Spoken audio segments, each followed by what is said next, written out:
नमस्कार, मैं हूं आंचल और आप देख रहे हैं द जनता शो।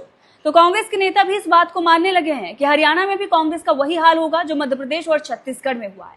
जिस तरह से मध्य प्रदेश और छत्तीसगढ़ में विधानसभा चुनाव से पहले कांग्रेस आश्वस्त थी कि उसकी जीत सुनिश्चित है, लेकिन चुनाव आते आते हालत खराब हो गई और चुनाव में उन्हें करारी हार का सामना करना पड़ा।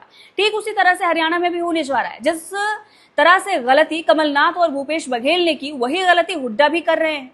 लगातार इस बात की हम चर्चा कर रहे हैं और आपको बता रहे हैं कि कौन कौन से फैक्टर हैं जिससे ये साबित हो रहा है कि हरियाणा का हाल भी मध्य प्रदेश और छत्तीसगढ़ जैसा होने जा रहा है कांग्रेस के लिए। क्योंकि जो गलती कांग्रेस ने मध्य प्रदेश और छत्तीसगढ़ में की, ठीक वही गलती हुड्डा हरियाणा में भी कर रहे हैं। कुमारी शैलजा हूँ या सहयोगी दल हूँ, जिसको लेकर जो कुछ भी उन्होंने बातें कही हैं, जिस प्रकार से आला कमान भी हरियाणा पर उस तरह से फोकस नहीं कर रहा है जिस तरह से छत्तीसगढ़ में और मध्य प्रदेश में किया गया, कहीं ना कहीं आला कमान को दूर रखा गया, ठीक वही यहाँ पर भी हो रहा है।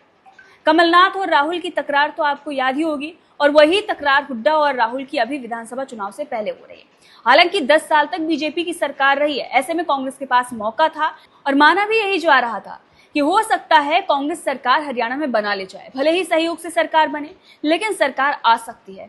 लेकिन अभी जिस तरह से ग्राउंड पर चीजें दिख रही हैं, जो कांग्रेस के प्रत्याशी हुड्डा की पोल खोलने में लगे हुए हैं, चाहे वो पर्ची खर्ची का मुद्दा हो, भ्रष्टाचार का मुद्दा हो या फिर दलितों का मुद्दा हो, जो फैक्टर रहे हैं बीजेपी के पक्ष में जाने वाले, जो मुद्दे बीजेपी को फायदा पहुंचाने वाले हैं, वो सारे मुद्दे बीजेपी बुलाने में कामयाब हो गई।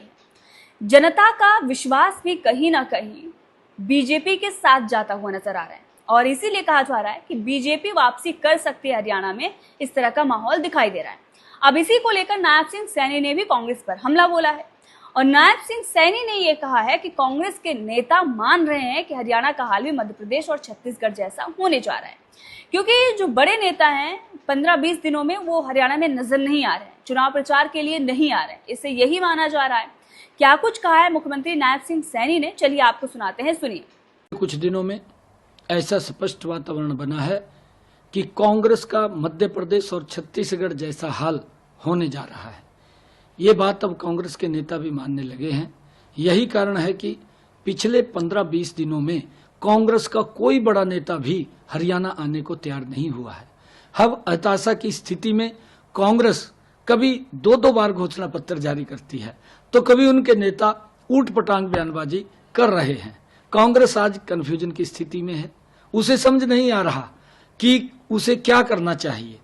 अब अचानक खबर आई है कि विदेशी धरती पर आरक्षण विरोधी बयान देने वाले राहुल गांधी 2-3 दिन के राजनीतिक पर्यटन पर हरियाणा आ रहे हैं। हरियाणा अच्छी जगह है। पिछले 10 साल में भाजपा की सरकार ने हरियाणा का चहु और विकास किया है, इसलिए वो यहाँ आए, घूमें और अपना पर्यटन करें। लेकिन कुछ सवालों के जवाब हरियाणा उनसे जरूर पूछेगा। राहुल गांधी जी उसका जवाब देकर जाएं। हरियाणा का युवा पूछेगा कि हुड्डा के राज में खर्ची पर्ची पर वो चुप्पी क्यों रखे हैं। हरियाणा का दलित पूछेगा कि आरक्षण का विरोध करने के बाद वह किस मुंह से हरियाणा आए हैं। हरियाणा का किसान पूछेगा कि किसान की जमीन लूटकर दामाद जी को देने के बाद भी वह किस मुंह से किसानों की बात करते हैं। हरियाणा की माताएं बहनें पूछेंगी हिमाचल महिलाओं से किए वादों पर धोखा देने के बाद वह हिमाचल क्यों नहीं जाते। ये कुछ क्वेश्चन हमारे हैं जो हरियाणा के लोग पूछना चाहते हैं। मुझे ये अवश्य राहुल गांधी इनका जवाब दे करके जाएंगे। तो सुना आपने, नायब सिंह सैनी ने वही बात कही है जिसकी चर्चा हम लगातार कर रहे हैं। ग्राउंड पर जो लोग काम कर रहे हैं वो भी यही बता रहे हैं कि कांग्रेस के पास मौका था, लेकिन कांग्रेस उस तरह से मौके को भुना नहीं पाई। कांग्रेस के अंदर जो आपसी मतभेद चल रहा है, प्रत्याशी जिस तरह से हुड्डा की पोल खोलने में लगे हुए हैं, जो दलितों का मुद्दा है वो कांग्रेस पर भारी पड़ रहा है और बीजेपी हरियाणा में गेन कर रही है और लग रहा है कि बीजेपी वापसी कर सकती है। बहरहाल इस खबर को लेकर आपका क्या कहना है, कमेंट करके जरूर बताइएगा।